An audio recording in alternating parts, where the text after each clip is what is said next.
What's up everybody, it's Sean here and I'm back today to give you a review of the Air Jordan 1 Retro High OG in this yellow ochre colorway.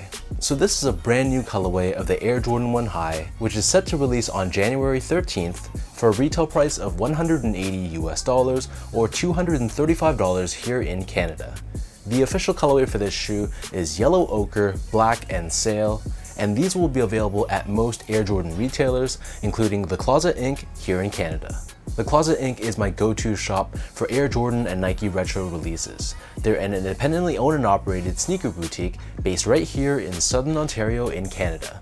So for all my Canadian viewers out there, I'll link their website, their social media, all that good stuff down below. So check them out, support the independent shops, and be sure to tell them that I sent you. So this is another yellow-based Air Jordan 1 that takes the color blocking style of the iconic Air Jordan 1 Chicago. And while yellow-colored Air Jordans aren't necessarily the most common color that's used, we've seen numerous yellow-based Air Jordan 1s in the past. For example, we had the yellow ochre Air Jordan 1 from 2018 from the Best Hand in the Game pack, and then there was the Pollen colorway, I believe in 2021, there was the Taxis in 2022, and this colorway just adds to that lineage. So here's a look at the packaging that it comes with. So in typical Air Jordan 1 fashion, we have this Nike branded box, but it mimics the colors of the shoes. So we have the sail-based cardboard base with yellow colored accents on the Nike branding on the top and on the sides of the box as well.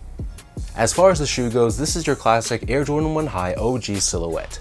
Diving into the details, the toe box of this shoe, this is covered in this heavily tumbled sail or off-white colored leather. Just like any other Jordan 1, we have these perforations all across the toe box, and the sail leather here is artificially tumbled, but it is a genuine leather. Surrounding the front toe cap, we have this yellow colored nubuck, which in real life is a bit of a burnt or darker colored yellow, and this yellow nubuck covers the eyelets of the sneaker as well. Underneath this on the mid panel, we have more of that heavily tumbled sail leather, and then stitched on top of this we have this smooth black colored leather swoosh. Above this, covering the side flaps of the shoe, we have more of that yellow ochre colored nubuck, and then pressed onto the lateral side, we have the Air Jordan Wings logo, which is filled in this black colored finish. Above this, surrounding the top portion of the ankle collar area, we have this very tumbled black colored leather, and then covering the bottom of the heel, we have more of that yellow ochre colored nubuck. As far as the laces go, so this pair comes with two different lace options.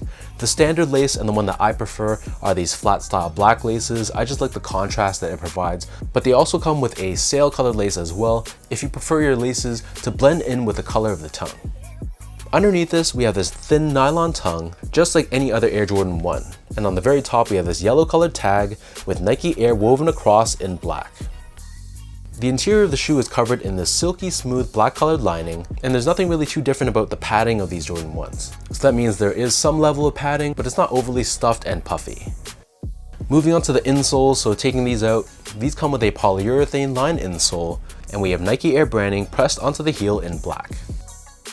So the upper of these Jordan 1s, it sits atop this solid rubber cupsole, which is done in the sail or off-white color, and encased within this midsole but not visible to the eye, we do have Nike Air technology which is there for impact protection and shock absorption. And then finally, turning the pair over to the bottom, this outsole is your typical Jordan 1 outsole, and in this case, it's done in this yellow ochre colored finish, which matches the nubuck overlays on the top. We have the circular pivot point on the forefoot, and in the middle of the outsole, we have the Nike logo. So that breaks down the look and the construction of these yellow ochre Jordan 1s. And for those wondering about sizing, to me these fit like any other Air Jordan 1 High OG, so for most people I feel like going true to size should be perfectly fine.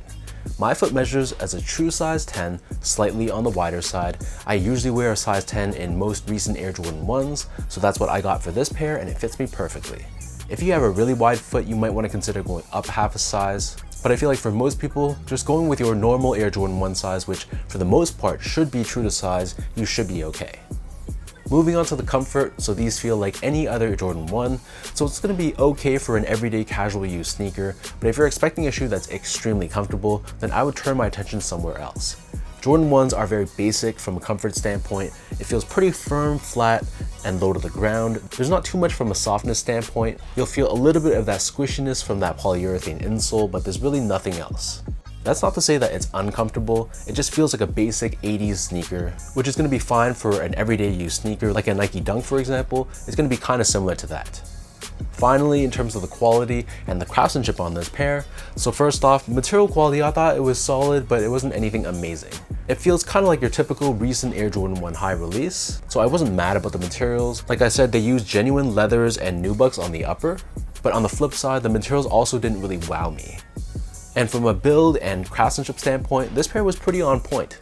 For a mass-produced GR Air Jordan 1, my pair at least was pretty flawless. The panels were symmetrical and consistent between my left foot and the right foot. There wasn't any glue stains and the paint job was solid as well. So again, for a GR mass-produced Air Jordan 1, I think most people will come away feeling pretty impressed with how these are in real life.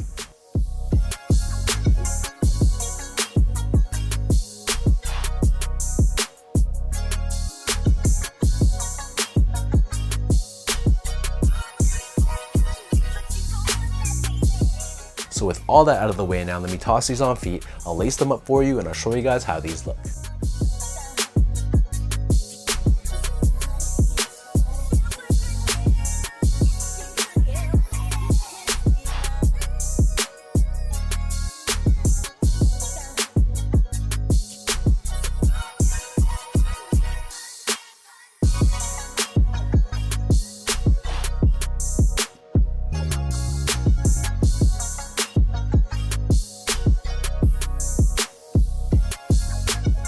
We all know the current state of the Air Jordan 1 High these days. Almost all pairs, all colorways, if they're not a limited collaboration for example, they do end up going on sale. And I'm sure this pair is no exception. These, I am certain, are eventually going to be heavily discounted. So I would honestly wait for these to go on sale before I cop these, because while it's a decent colorway, it's not really a shoe that I absolutely need. So I feel like most of you out there should be patient, because I'm almost certain you can get these for under retail eventually down the line. But like I said, the colorway of the shoe, it's not bad.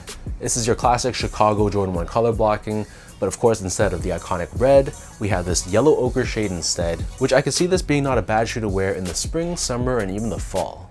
So let me know in the comment section down below, what do you guys think about this yellow ochre Air Jordan 1 High? What are your thoughts on this pair? Are you picking these up on January 13th? Are you potentially waiting for these to eventually go on sale? Or are you tired and just done with the Air Jordan 1 and this will be an easy pass for you? As usual, if you guys enjoyed this video, be sure to like, comment, and subscribe to my channel if you haven't yet. You can follow me on my Instagram account at esco8, follow me on X or Twitter at sean.go spelled out, and visit my website at seango.ca. So thank you so much for watching. Hopefully you guys enjoy this review, and I'll catch you guys all in the next one.